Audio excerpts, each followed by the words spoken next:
So if I can have everybody's attention for just a minute, we are going to have some dining entertainment today. So while you are eating and fellowshipping, we're going to have the Chickasaw Nation Dance Troupe joining us. And if I understand correctly, this is Stomp dancing. So let's give them a big round of applause.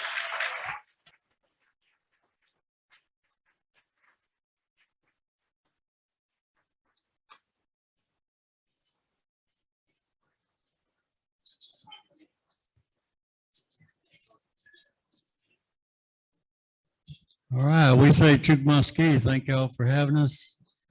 And our Chickasaw Nation Dance Troupe, we travel all over the United States sharing our culture and doing our dances. We started this back in '92 with Governor Bill Anatubby told us we need to get together and start sharing who we are. A lot of tribes don't go out in public because it's kind of a sacred deal to them and their families on sharing these things and our stomp dances. So I thought this same thing with our way of our tribe, but once I got to thinking, we go a lot of schools, a lot of places. There's a lot of Native American kids that don't know anything about their heritage and who they are. So it kind of makes me feel better when we leave sometimes and we start doing classes so our kids can learn how to dance. We have the guys that start singing with us when they're little. So when we get older and we leave, we got somebody to take our place and keep it going, because this is the only way we can keep our traditions going with doing these things. I always tell a little bit of history about our Chickasaw people, where we came from, homelands. We weren't always here in Oklahoma. We came from Alabama, Kentucky, Tennessee, and Mississippi. This is where we came from. In 1837, the first movement was 1832, which we call the Trail of Tears. Our removal was called the Great Removal 5 years later, Chickasaws. On this movement, I always like to share this story because when you're on this movement, it was cold, it was wintertime. We lost a lot of our elders on this movement. What we'd do, they wouldn't allow us to bury our people. So we'd give up one of our blankets and cover them up and keep moving. Today at our traditional funerals we always do that. The last thing we do is cover them up with the blanket. Might be some grandma made or mom made. We'll put the blanket over the casket and we'll lower it in the ground. What we're doing, we're representing where we came from, the Trail of Tears and the Great Removal. So we do that.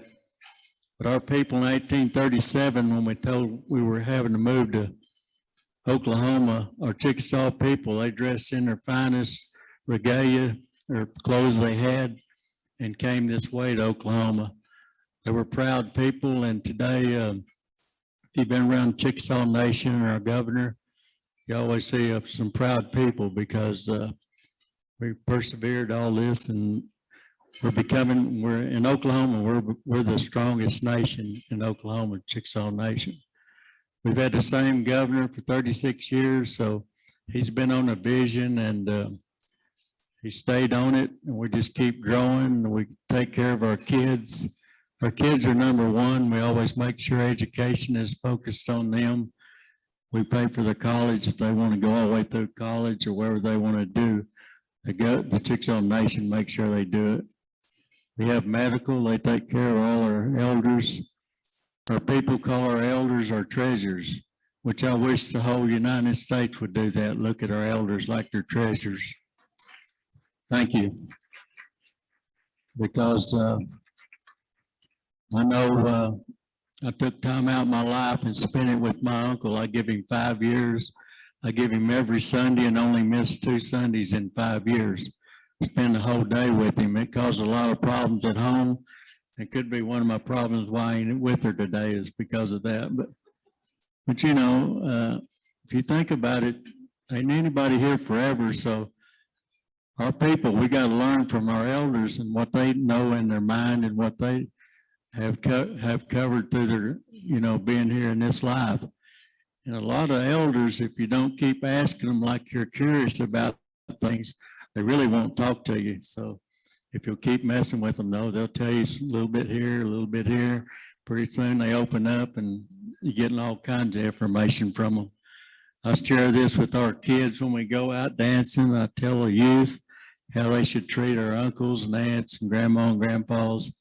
And even if you have somebody that's just a good friend, maybe they know some things. So I always like to share this, and I always like to give our elders praise, because they're our treasures in our life, in our tribe, and if it wasn't for them, we couldn't be up here today doing these songs and dances that they kept going and kept it going through the years. Our Chickasaw people, we're Stomp dance people. We go the opposite way than powwow. We do that because this is the way the world turns. We go counterclockwise. It's the way tornadoes come in this way. And my uncle told me if you turn your water on, it goes down this way. So I never did question him, but I did turn the water on and check it out, and he was right. So you have to do that, I guess. But, you know, he said a lot of things, we got some educated, important people in here today. So I always like to go back to elders when I have people like this. But, you know, he told me that you don't get wise till you get 50. And I was 33 at the time. I had a home, I had family going. I kind of looked at him like, what do you mean? You don't get wise till you're that old. So I got to wait this long, you're saying, you know, but I didn't say that to him. But as he looked at me and he says, Jesse, you probably know a few things. You've worked hard in your life. And what I'm talking about, till you get 50, you kind of go like this, is the way he put it with his hands. When you start getting 50, then you start going like this. So there's a lot of things like that. It was real simple to our elders, that it's pretty plain and simple, but it's pretty strong message to you when you listen to them. So I get off on our elders about stuff, but to our Stomp dance people again, back when we got here, they said we could no longer speak our language. We could no longer do our dances. So that's why our people would go in the woods at night. We'd start our dances at midnight. We'd do our last song when the sun came up, the long dance, and get off our grounds and go back home and share our language with our relatives. We done this till 1934. 1934, the government seen what they were doing to Native Americans. They were taking away our identity and who we really were.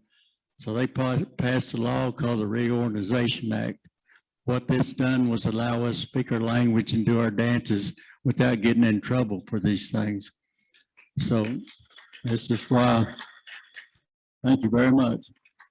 But today, our Chickasaw people, we travel all over the United States, just like we were treated today. You know, I hear our dancers saying how nice the people are to them. This is the way we get treated everywhere. There's a lot of people that really value who we are and like to learn about our culture and who we are and the way we see things. So these dances that we share, they go back thousands of years that we've kept them going. So it's kind of a blessing to do that. But our dances, like I said, now we got our grounds at Cullahoma. I don't know if there's a few of you here from Oklahoma, but even if you're from out of state, we have 4 scheduled dances and we add one every year. So we have 5 dances and we put it on Chickasaw.net, which we will this year because of COVID, we think's over. But we're going to do all these dances out there on our grounds, and we're between Ada and Allen, about 8 miles out of Ada. But we'd like to invite anybody who wants to come to our grounds, because a lot of the grounds have to be shared by somebody personal from that grounds. But our governor wants to invite anybody who wants to come to a Stomp dance, and we start late at night and we dance till in the mornings. We always feed everybody, and we have a lot of people there. We've had 700 there, 900 people before. But we make sure everybody's fed and everybody goes home feeling good about everything. We ask them to leave their personal feelings outside our gate. When you come in there, it's just for a good time. Here's some good singing that goes back a lot of years, and it's time to share things with everybody and have a good time. We'll see you next year. So it's pretty neat the way we do things in our Stomp grounds. At this time, if my boss was here, he'd be going like this to me. Time to cut it off, yeah. Because I like to talk and tell history about our people. But We're going to do a few dances at this time. I'm going to ask Reno Vasquez. He's going to do a friendship song, and it's a song that, unless Buddy, you want to do a song? No, Buddy's having a problem with his throat a little bit. We're going to have Reno do it. One of our young people sing a song, but a friendship song is a song that we would sing, and the other tribes would too. When you hear this song, it's kind of a friendship song, and it's a peace song, and it's a song to invite you to our dances, our ceremonies we're having, and have a good time. We do this today at our cultural center, and that's what it is to be our friend from now on, so you'll be our friends every time we see you. Our next song we're going to do is, Reno's going to do what we call our Stomp Dance song. Stomp Dance song, each man had his own song, sing it his way because we're all different. And we'd go to battle, we'd sing this song. If we came back from battle, we'd sing it again. Today, twice a day at our cultural center, we sing our songs, these Stomp Dance songs, and we honor our veterans. So if there's any veterans here today, these two Stomp Dance songs, it's honoring for you, for your service, men and women that y'all have done for us, and your family members that have went to war, because it's really, you have to think about that like you do our elders. These people are giving up their lives and going over there and might miss the first day of school for their babies. They might miss the baby being born because they're over there fighting for us. And it's a big deal about our soldiers. I tell our young ones to shake their hands, because that's pretty much all you're going to get when you come back home, is say thank you or a handshake. And when they get it from the young ones, they always like it because they're giving them notice. And so I always press this too about our veterans. So if we got any veterans out there, these two Stomp Dance songs are for you and your families that's have taken care of the place back here while they was gone to war. We don't leave anybody out on that deal, because it takes everybody to help out with these things. So we'll get started this time with the friendship song, and then Reno's going to do a stomp dance. And then we're going to talk a little bit about our ladies and what they're wearing, that you're hearing the sound under their dresses that you hear. So we'll get started, and Chickasaw. Thank y'all.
All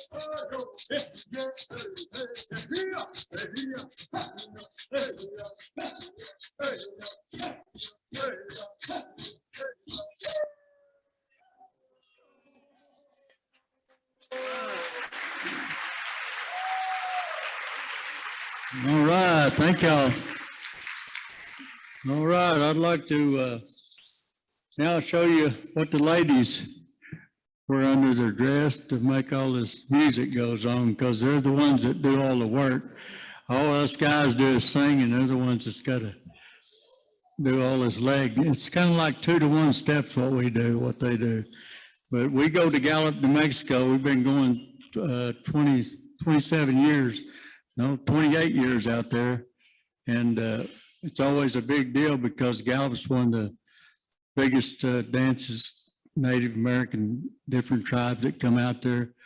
But we got to go downtown about 2 miles. We dance downtown with all these groups, and the guys will start singing. We always start singing first, but when the women kick in these cans or turtles, whatever they have on, that's whenever the crowd starts clapping and going wild when they hear the ladies get involved with us.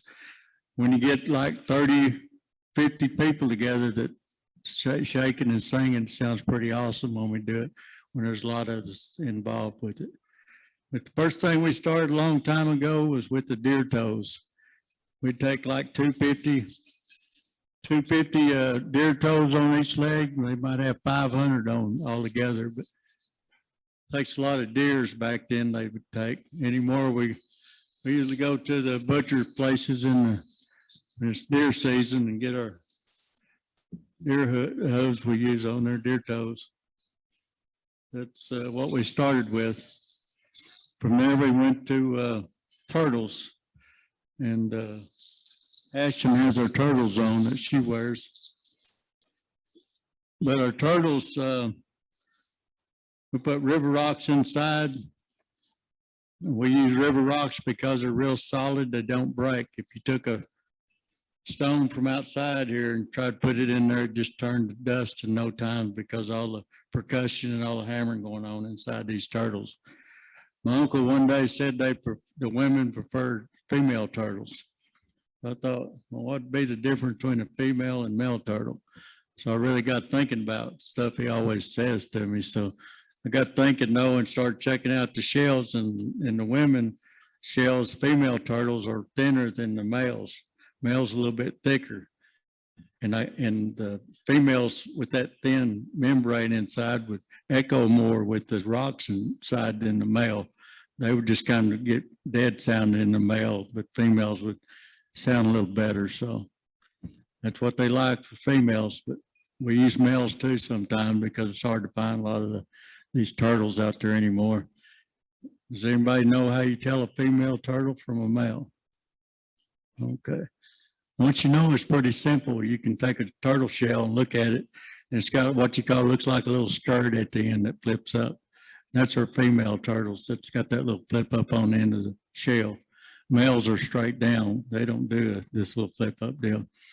You can take them over, flip them over. The female's got a little indentation right there in the middle, and that's a female turtle. So, that's how we tell our turtles apart. So after that, the box turtles became endangered species. They put on lists over a while, so we couldn't get them, but now we're getting them again.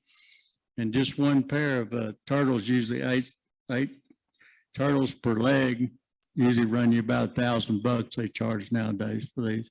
Used to be not that much, but like everything, price just keeps going up, even with us. But we had to find a different hunting grounds to go to on our next deal. So we found Walmart. And that's what we use nowadays. A lot of our ladies use these cans that Michelle has on. But when they start little or young ones, we start with 1 or 2. From there, we go to maybe 6 as they grow up. We got one lady that would wear 36 on each leg. So once you put the rocks in there, and we usually put about 1 ounce, maybe a little 1.25 ounces, but we're pretty close to that. When you put all that, there's a lot of weight. They dance all night with that. So they're the ones that do all the work for us. That's little bit about us and let's see, I don't know some of the ones, Michelle's last name, I don't know hers. Huh? Oh, all right. Michelle Walton, and then Ashton. Who? Rowland? Ashton Rowland. And we got Buddy Parchcorn. He's been around a while. He's our bead worker here. He's known all around about his beadwork. And we have Reno Vasquez. He just started with us maybe January. He's always been in the culture, but he just moved into our department. So we got young one up there helping us out, which older guys like. That's right. Then we have Jamie Hotima. She's been with us a little while, and she does a good job for us on the shaking, and she likes to talk a lot. So if anybody wants to talk, Jamie can do it. Right? But I'm Jesse Lindsay, and we're the Chickasaw Nation Dance Troupe, and I'm going to do one more song. And like I said, this is for the veterans and the families that stayed back for our veterans to take care of home life, because it's a big deal for both to work together. So I'm going to do this song for you guys, for veterans out here. And after that, I'm going to let Reno play his flute for you. And that's going to be our closing on the flute playing. So we're glad to be here today, and Chickasaw, thank you.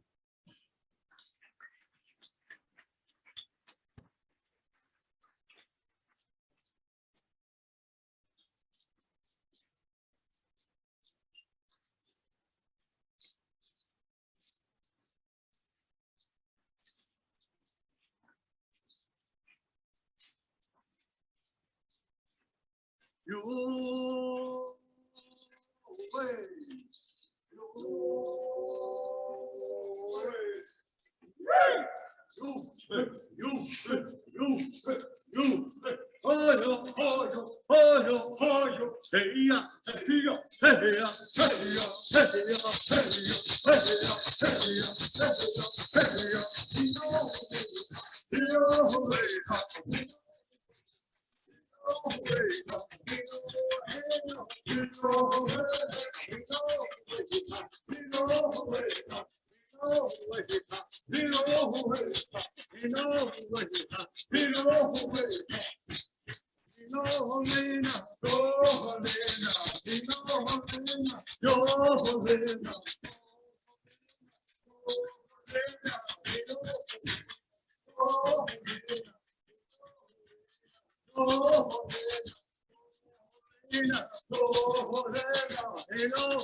All right, thank y'all. That's our dance presentation. We're going to close it out with Reno doing the flute for you. And like I said, the veterans are out here today. We have some. All right, we got a few here. Let's give them a round of applause. Thank you for your service. God bless you for doing that for us, because it's a big deal. You know, I was telling, like I said, I can talk, but I was telling about the firstborn, this and that, and all that, soldiers. But when I got through talking one day, I went up, stopped in our lobby, and the guy said, Jesse, that was good. We did miss a few things.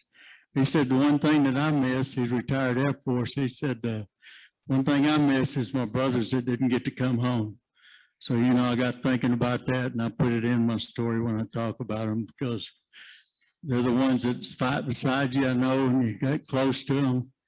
And you probably form a strong bond. And so I always put that in my speech. So thank you, veterans, for what you've done for us and do these things.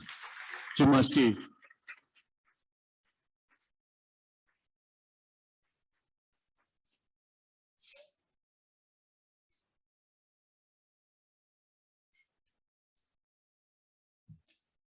Chukma, I hope y'all are having a wonderful time this afternoon. I will be playing a flute song for y'all. I'm kind of new to the flute. I've been putting about 15 minutes in every day for a few months now. Mr. Jesse Lindsay believes I'm ready. So thank you. I'll tell y'all a little bit about the history of the flute. Us being a Mississippian tribe, we had a lot more abundant river cane. And so I have a cedar flute today, but our traditional flute would be a river cane flute. I have a story passed down by my elders about where this flute came from. We believe that the animals gave it to us, the woodpecker. There was this story about this man who lived a pretty great life, but as that long life passed, he actually lost his wife, and he became extremely sad, and he didn't know really what else to do. So he took a walk down to the river, and this is where his calming place was, where he took time to have clarity, to think, to ponder on his past life, his future life. What's to come next. But as he sat there for a while, he heard a noise, and that noise kind of sounded like, and as he sat there for a bit, he felt the wind breeze, and it sounded. A couple more knocks and a few more notes started to appear out of that branch of bamboo or a river cane.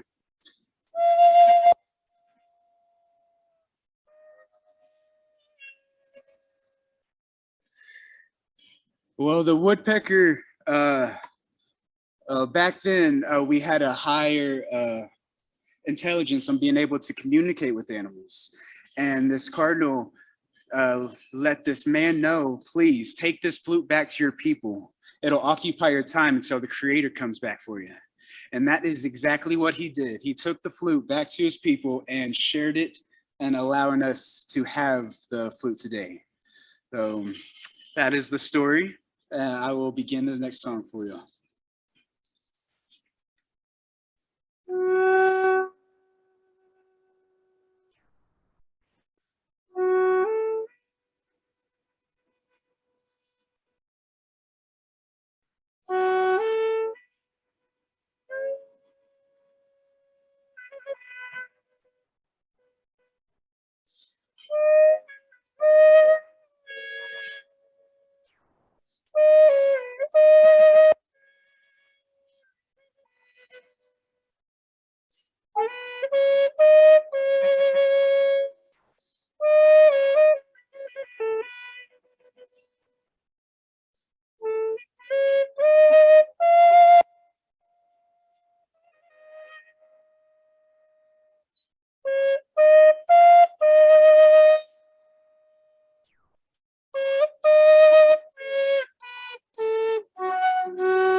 Thank you.